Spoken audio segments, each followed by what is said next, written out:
Welcome back, everybody. It's your boy, Josh Thomas, a.k.a. DFS Up North, here with the final Fanshare Pro first look for the Tour Championship, the last one of the 2020 regular season. We will have these going forward for the U.S. Open and the Masters, but as we get into the fall swing here and NFL gets cranking up full time, we are going to switch our attention over to NFL, and you'll be able to get access to all of our fantastic NFL content that we have here at Fanshare Sports. So I will still have my Taking the Pulse article that is up every single week for the Tour Championship on Wednesday, where I break down the ownership. But this course preview is going to take a break until we get back into the big events next spring, looking at like the Century Tournament of Champions and the Sony Open, the Hawaii Swing in January, which coincidentally everybody that's here this week for the Tour Championship gets to play at. With the lack of tournaments this year, anyone who qualified for the Tour Championship this year gets into next year's Century Tournament of Champions, which is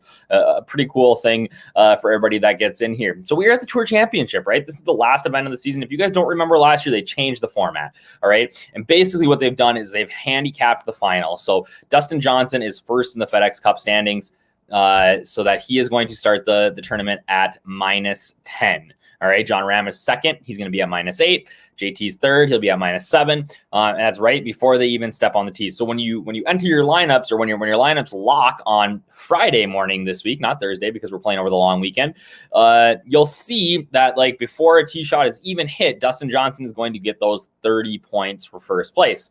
Now, don't panic. All right, that's how it is. There's a ton of strategy that goes into it, but unfortunately for you guys, if you're listening to this right now, that sort of strategy is going to be locked up for our Fanshare Pro VIPs in my Taking the Pulse article that comes out on Wednesdays, probably Wednesday night, Thursday this week, as we get right closer to Thursday, as we get a little bit better look at ownership and kind of what strategy we want to employ based on what the ownership looks like.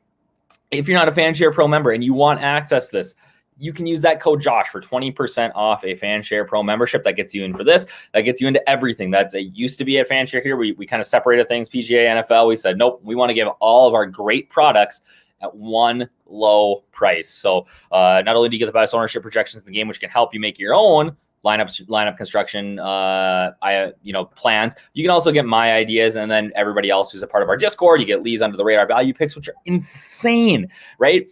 6 guys under 7.4K last weekend. 3 of them finished in the top 8. That is insane, right? Calling out guys like Sebastian Munoz, low ownership studs. Like if you're not reading that article every single week, you are missing out. So talking about the Tour Championship this week, remember like the course is going to be handicapped a little bit. In terms of that, but that's there is some other stuff that goes into it just in trying to find good general plays, right? Last year, if we remember last year, JT was in number 1 and he only shot -3 on the week. So he ended up -13. Rory shot -13 and ended up winning. And think about how often that happens in lineups, right? The guy who's the heavy favorite comes out. He maybe doesn't play great, but somebody from the back comes up and takes it, right? So JT being, it felt like almost like everybody had to play JT last year. And it turns out that he wasn't even in the winning lineup. Now this year, could DJ be in the winning lineup? Absolutely, right? But you got to sort of think through that process, and the really important part is to think about who is a good course fit here, and that starts with kind of breaking down the course in general. So this is going to be a very, very similar test to Olympia Fields last week. I don't imagine that it's going to be as tough as last week, but we're looking at a par 70, 73-19, so lots of par 4s. Lots of long par 4s, right? Stimp meter 12. It's going to play a little fast on the greens, probably again not as firm and fast. But we get a classic design duo here. Don Ross did the main redesign, and then Reese Jones has kind of come back in every couple of years and changed some things up. Like last year, he ended up taking out a couple of trees that are on 15 so that they could move the tee boxes back and play that hole a little bit differently. The other thing that's going to make this course really different this year is that there's no fans. All right, and when you are this course is tight fairways, similar to like last week at Olympia Fields, but because of the tree line tight fairways, the fans are actually pretty close to the fairway here. And if you were a little bit wayward off the tee, you could get away with it at East Lake in the past because that rough has been trampled down. We look here, it's only 2.5, but it is Bermuda grass, all right? This Tifway Bermuda is brutal. All right. Your ball, even at 2.5 inches, you could drop a ball in there and not see it. All right.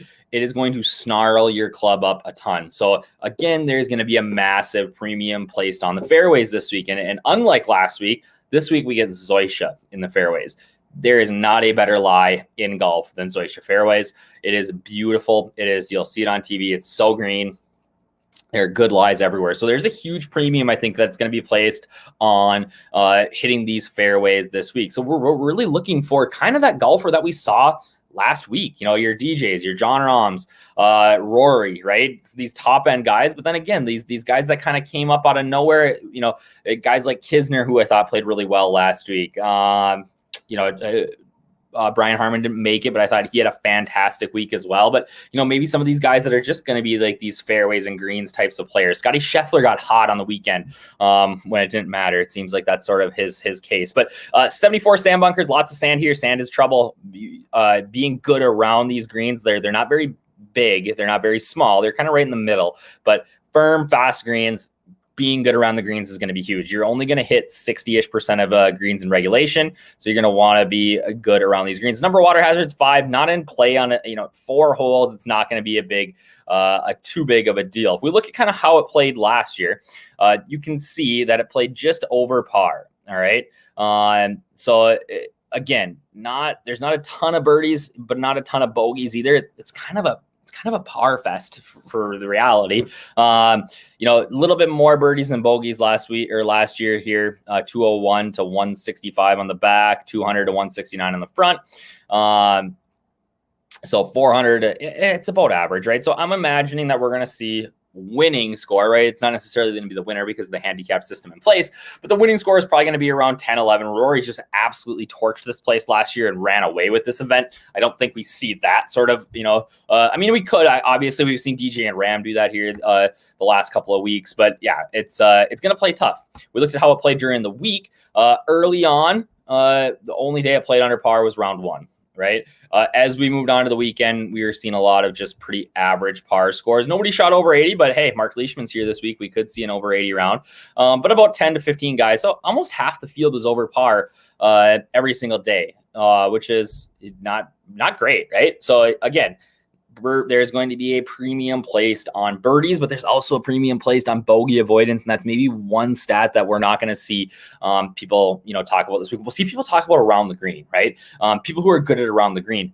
But I almost would rather target bogey avoidance because around the green can be a little bit skewed at times. And bogey avoidance is just, it doesn't matter if it's not telling you if you hit the green. It's not telling you if you missed the green. It's just telling you if you avoided, or it's telling you if you avoided bogeys when you miss the greens, right? So I love that stat this week.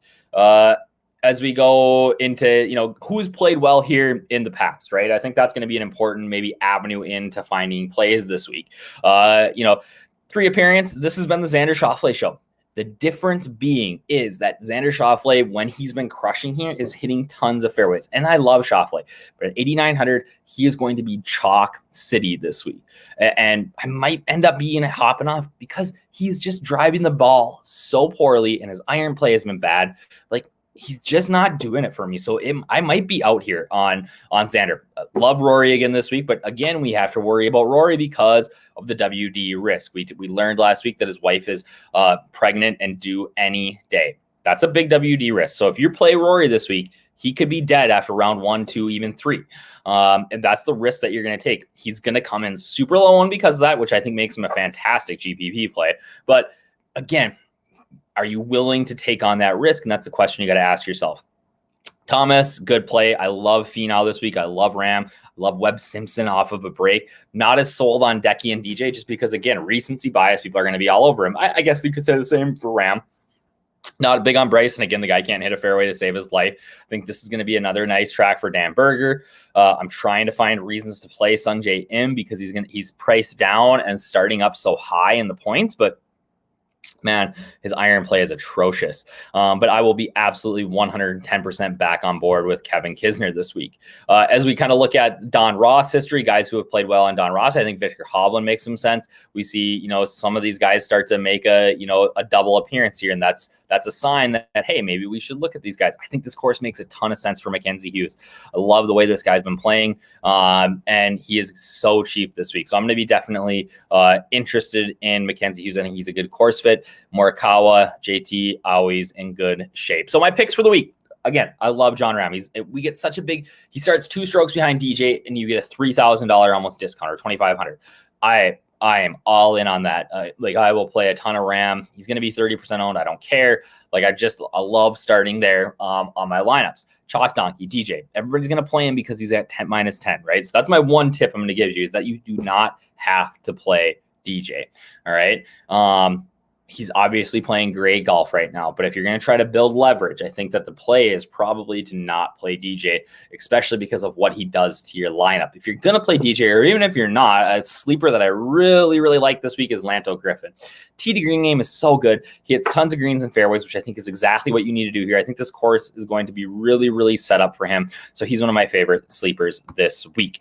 Again, make sure you give us a follow. Come back, join us, use that code Josh, 20% off, so that you can get access to my GPP breakdown, looking at the ownership, looking at the trends, really trying to find an edge for you so that you can have winning lineups. Get access, you can talk, Lee's been crushing it with these value plays. You want to ask him who he's on this week besides those under the radar value plays? If you join, you can. He is in our Discord answering questions all the time. Lunas in his showdown model, killing it. DKDFS strength with his form guide. I love it every single week. As soon as that thing gets loaded, I am diving in on that hard every single week. But you got to be a Fanshare Pro member. Use that code Josh, 20% off. You get access to all of it, and not only that, with NFL starting, you get access to all of our tools for NFL. Again, second to none in the game. So good luck this week. Again, remember, it doesn't start till Friday. So you got a little bit of extra time this week to get your lineups in and to really sort of wrap your mind around the scoring procedures this week. And I'm looking forward to seeing some of those green screens. Again, code Josh, 20% off Fanshare Pro.